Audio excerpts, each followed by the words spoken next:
Luke Hattelstad from 5280. You're the article's editor. Thank you so much for being here. And you're here to answer some questions about this article. Now, you're focused on a lot of the Highlands area for this article, right?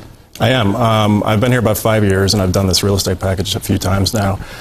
And, you know, for the last several times I've done it, it's been a lot of sort of, universally bad news about the locally and nationally.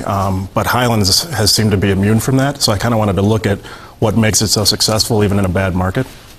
And what's the draw for people moving to the Highlands? Well, it's a great location. It's right near downtown.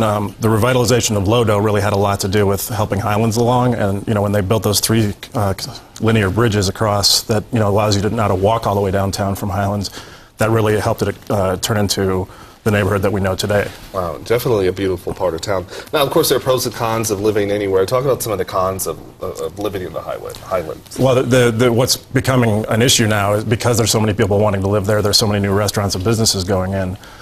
Things like parking are becoming an issue. There's some concern that some mid-rise projects, ones that are 3 or 4 or 5 stories tall, are going to go in and create more congestion.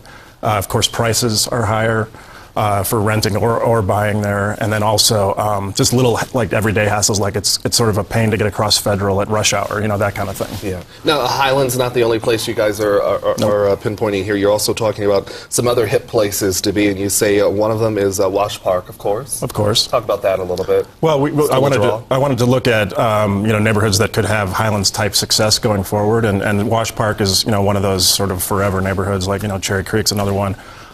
Things like Baker are going to be up and coming, because they have a good commercial area with residential. It's very walkable. That kind of stuff is what makes a neighborhood. Really. Now, talk about the housing market here in Denver. We've heard some good news lately. Not the market hasn't fully come back, but certainly it's on the way there. Talk about it. Is now a good time to buy, you're finding?